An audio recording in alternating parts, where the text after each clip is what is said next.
Hi hello friends, आजच्या व्हिडिओमध्ये सर्वांचं स्वागत आहे। आजच्या व्हिडिओमध्ये आपण बघणार आहोत नव्याने सुरू होणाऱ्या इयत्ता 4च्या स्कॉलरशिप परीक्षेसाठी महत्त्वाचा भाग म्हणजे इंग्रजीचा अभ्यासक्रम। तत्पूर्वी तुम्ही जर चॅनलला नवीन असाल तर नक्की हा चॅनल सबस्क्राइब करा, त्याचबरोबर बेल आयकॉन प्रेस करा जेणेकरून तुम्हाला नवनवीन व्हिडिओच्या नोटिफिकेशन मिळत जातील। मित्रांनो, सुरुवात करतोय आपण आजच्या व्हिडिओला। महाराष्ट्र राज्य परीक्षा परिषद पुणे अंतर्गत इयत्ता 4च्या स्कॉलरशिपच्या अभ्यासक्रमासाठी इंग्रजीचा अभ्यासक्रम निर्धारित केलेला आहे आणि त्याच इंग्रजीच्या अभ्यासक्रमावरती आजच्या व्हिडिओमध्ये आपण चर्चा करणार आहोत। मित्रांनो, यामध्ये एक साधारण तुम्हाला 8 घटकांचा अभ्यास करायचा आहे। मग यामध्ये घटक कोणते, उपघटक कुठले आणि कुठल्या प्रकारचे प्रश्न विचारतात यावर आपण आजच्या व्हिडिओमध्ये चर्चा करूयात। तर आजच्या या इंग्रजी अभ्यासक्रमामधला पहिला जो घटक आहे तो आहे लेटर्स ऑफ अल्फाबेट्स। म्हणजे तुम्हाला ABCD Z पर्यंत याचं जर नॉलेज असेल, त्यांचे उच्चार तुम्हाला माहीत असतील तर ह्या घटकावरचे जो 4% वेटेज आहे, भारांश आहे, हे मार्क पडायला तुम्हाला कुठेही अडचण येणार नाही। मग आता यामध्ये सब युनिट म्हणजेच काय, उपघटक कुठले असतात तर एक आहे associating the name of letter with its sound. म्हणजे काय तर तुम्हाला एखादं चित्र देतील आणि त्या चित्राचा जो साऊंड आहे, सपोज तुम्हाला एक बॅटचं चित्र दिलं, बॅट, मग तुम्हाला काय करतील, त्या उच्चाराची सुरुवात कशी होते किंवा त्याचं सुरुवातीचं अक्षर काय आहे, अशा प्रकारचे प्रश्न तुम्हाला या पहिल्या उपघटकावरती विचारतात। त्यानंतर दुसरा उपघटक असा आहे formation of words using given alphabet. म्हणजे तुम्हाला अल्फाबेट म्हणजे काय करतील, ABCD हे जे लेटर्स आहेत हे देतील आणि एक ठराविक लेटरचा योग्य क्रम जोडल्यानंतर तुम्हाला काय मिळणार आहे, त्याच्यापासून योग्य असा शब्द तयार करायचा आहे, तो शब्द तुम्हाला शोधायचा आहे। तर अशा प्रकारे 4% भारांश असलेला हे पहिलं युनिट आहे लेटर्स ऑफ अल्फाबेट। अत्यंत सोपं आहे, एवढं काहीच अवघड नाही, तुम्हाला उच्चारांकडे लक्ष द्यायचं आहे आणि त्याचबरोबर एक ठराविक स्पेलिंग किंवा काय म्हणू शकतो आपण, ठराविक लेटर्स एकत्र आल्यानंतर एखाद्या शब्दाचं स्पेलिंग बनतं। हे स्पेलिंग तुम्हाला माहीत असेल, तुमची व्होकॅब्युलरी चांगली असेल तर तुम्हाला इथे मार्क पडायला काही प्रॉब्लेम येत नाही। आता आपण येतो दुसऱ्या घटकाकडे आणि तो घटक आहे आपला व्होकॅब्युलरी।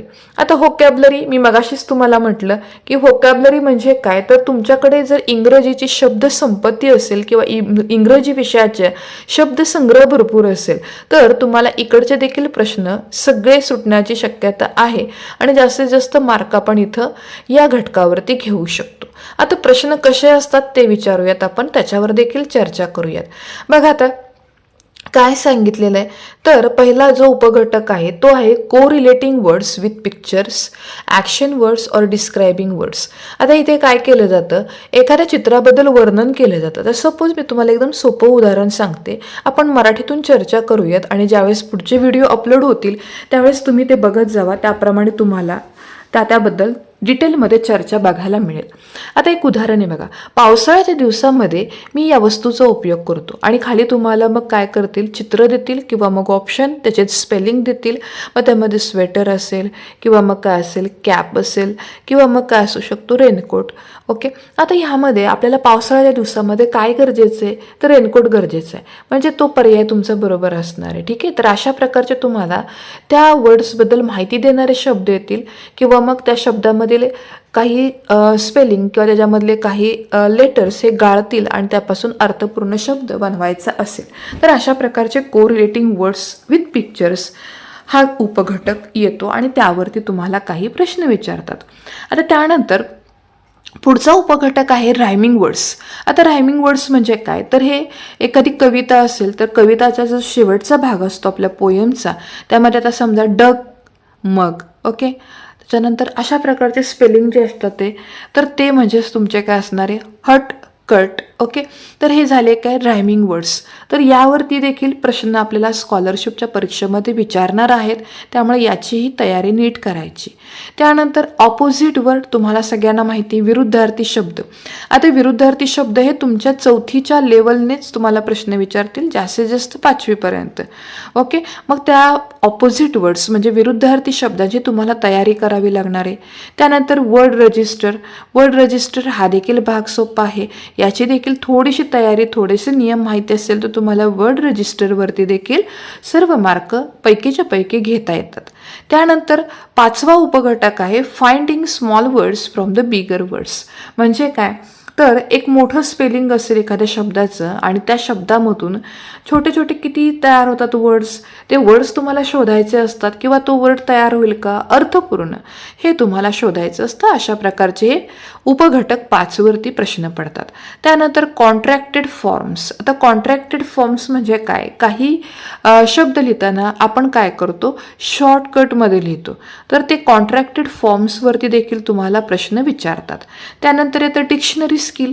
आता डिक्शनरी स्किलमध्ये काय असतील, सपोज आपण एक उदाहरण घेऊयात. आपण ॲपल, त्याच्यानंतर एनी सुरू होणारं अँट आहे, त्यानंतर एनी सुरू होणारं एरोप्लेन आहे. आता हे जर 3 शब्द असतील, ॲपल, अँट आणि एरोप्लेन, तर मग डिक्शनरीमध्ये 2 नंबरला शब्द कुठला येईल किंवा डिक्शनरी वाचत असताना पहिल्यांदा शब्द कुठला असेल, अशा प्रकारचे हे डिक्शनरी स्किलवर आधारित प्रश्न असतात. मग तुम्हाला डिक्शनरी वाचनाचे जर नियम माहिती असतील तर तुम्हाला हेही प्रश्न सोडवायला काही हरकत नाही, आरामात तुम्ही हे प्रश्न देखील सोडवू शकता. त्यानंतर 8व्या उपघटकामध्ये आपण येतोय. बघा आता 8वा उपघटक काय आहे, तर तो आहे parts of human body, plants and animal.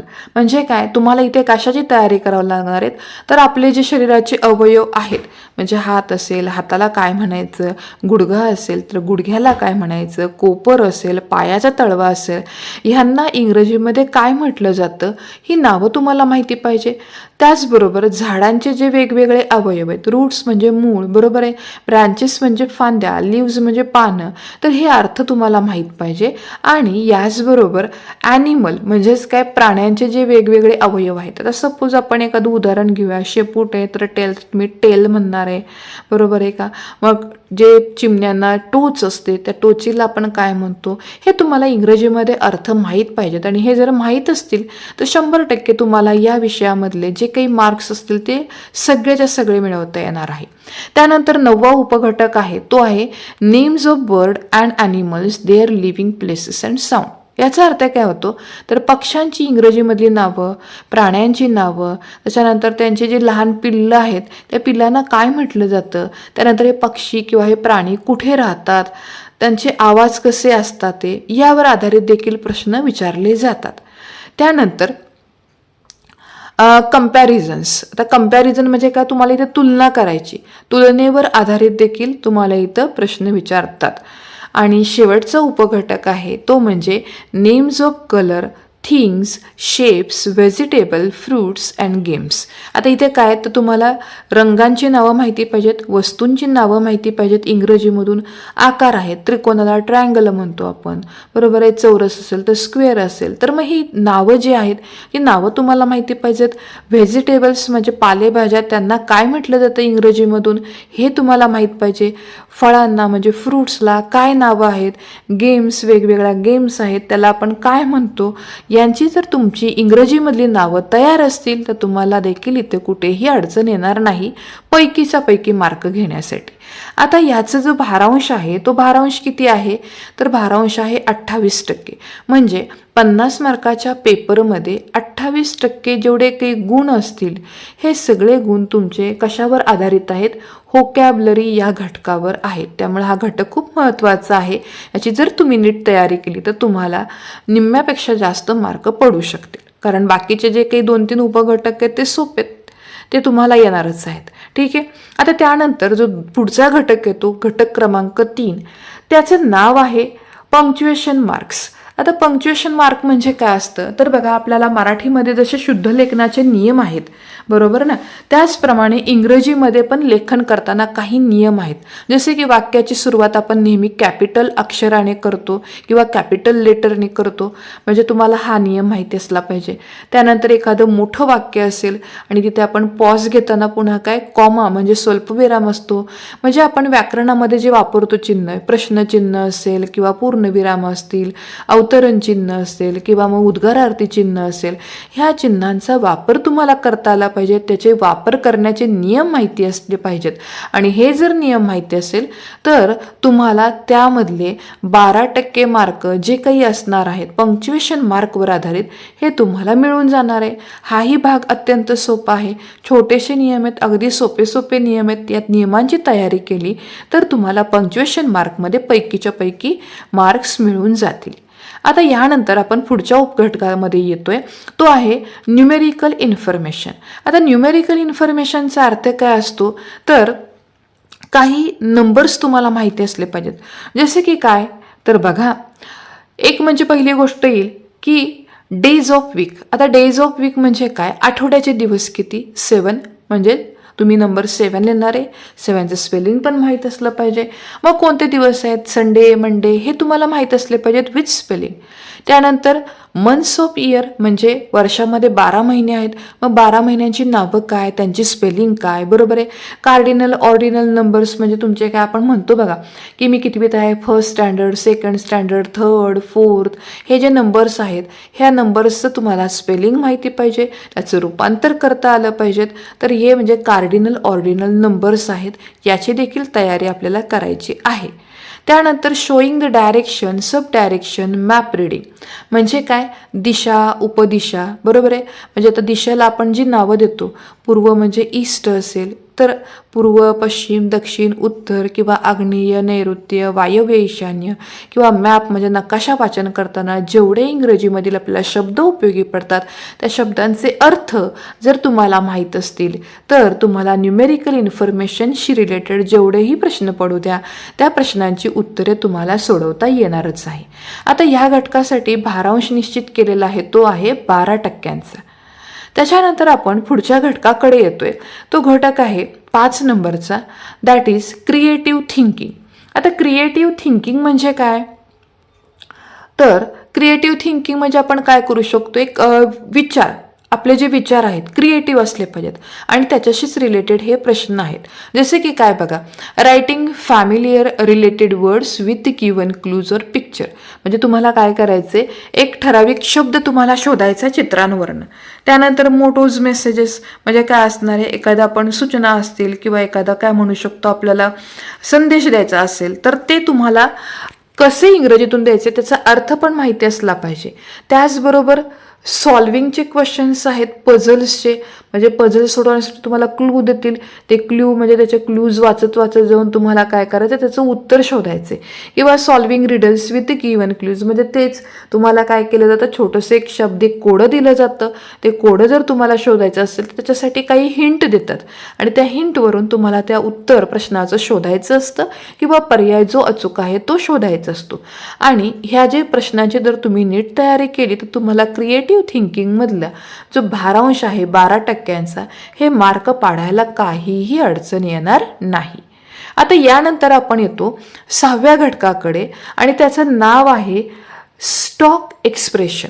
आता स्टॉक एक्सप्रेशन म्हणजे काय तर बघा, आपण एखाद्या माणसाला काय करतो, हस्तांदोलन करतो किंवा एखाद्या माणसाला भेटतो, बरोबर आहे, पहिल्यांदा भेट असेल मग त्यावेळेस आपण काही शब्दांचा वापर करतो. ओके, तर ते शब्द तुम्हाला माहिती पाहिजेत. त्याचबरोबर को relation between instructions, expression and pictures म्हणजे चित्र दिलेले असतील किंवा सूचना दिलेल्या असतील त्याच्यामध्ये तुम्हाला काय केलं पाहिजे, को रिलेशन लावता आलं पाहिजे किंवा त्या दोघांमधला सहसंबंध ओळखता आला पाहिजे. आता ह्या स्टॉक एक्सप्रेशनवरती भारांश किती निश्चित केलेला आहे तर तो आहे 8% भारांश. ठीक आहे. आता ह्यानंतर पुढचा जो घटक येतो तो घटक आहे ग्रामर म्हणजेच घटक क्रमांक 7 तो आहे ग्रामर. आता ग्रामरमध्ये कुठल्या प्रकारचे ग्रामर 4थीच्या मुलांना अपेक्षित आहे तर अगदी सोपं आहे. जे आपल्या शब्दांच्या जाती असतात त्यातील सध्या तुम्हाला फक्त 2 ते 3 4 फक्त तुम्हाला जातींचा अभ्यास करायचा आहे. त्यातलं पहिलं म्हणजे नाऊन. नाऊन म्हणजे आपण काय म्हणतो, नाव म्हणतो किंवा नाम म्हणतो. एखाद्या व्यक्तीचं नाव, वस्तूचं नाव जे असतं एक पर्टिक्युलर दिलेलं त्याला आपण नाऊन म्हणतो. मग नाऊन कसं शोधायचं किंवा त्याचे नियम काय आहेत, व्याख्या माहिती पाहिजेत आणि मग तुम्हाला काय करतील, एक 4 तुम्हाला ऑप्शन देतील आणि त्यातला मग नाऊन कोणता आहे तो शोधायचा. ठीक आहे ना. त्यानंतर प्रोनाऊन. प्रोनाऊन म्हणजे सर्वनाम म्हणजे त्या व्यक्तीचं नाव घेण्याऐवजी आपण काय करतो, कधी कधी तो म्हणतो किंवा कधी कधी ती म्हणतो, तिला म्हणतो, तिचं म्हणतो, याला म्हणायचं प्रोनाऊन. ठीक आहे. मग हे इंग्रजीमध्ये आपलं कसं येतं, ही येतं किंवा शी येतं, हीज येतं, हर येतं. तर हे सगळे शब्द काय येतात, प्रोनाऊन म्हणून आपण ओळखतो. त्यानंतर ॲडव्हर्ब आणि प्रेपोजिशन्स. ॲडव्हर्बमध्ये काय असणार आहे, तर ॲडव्हर्बमध्ये वर्बबद्दल तुमची जास्तीची जी माहिती आहे ती ॲडव्हर्ब असेल. प्रेपोजिशनमध्ये आपल्याला बघा बऱ्याचशा गोष्टी सांगत असताना कुठे आहे वस्तू ती सांगावी लागते, जसे की वर आहे, खाली आहे, बरोबर आहे ना. मग याला आपण इंग्रजीमध्ये काय म्हणतो, इन म्हणतो, ऑन म्हणतो की अंडर म्हणतो, हे जर माहिती असेल तर तुम्हाला ग्रामरमधला हा 4 उपघटकांचा भाग कधीही अवघड जाणार नाही. त्यानंतर 6वा उपघटक आहे तो आहे टेन्सेस. आता टेन्सेसमध्ये बघा कुठले कुठले टेन्सेस आहेत, फक्त तुम्हाला 3 टेन्सचा अभ्यास करायचा. Simple present tense, simple past tense आणि सिम्पल फ्युचर टेन्स. कंटिन्युअस टेन्सची अभ्यास करण्याची गरज नाही, कारण पुढचे जे टाईप्स आहेत ते तुम्हाला आत्ता या 4थीच्या एजसाठी किंवा 4थीच्या अभ्यासक्रमासाठी दिलेले नाहीत. त्यामुळे फक्त पहिला प्रकार 3ही काळातले करायचे आहेत. आणि हेही सोपं आहे.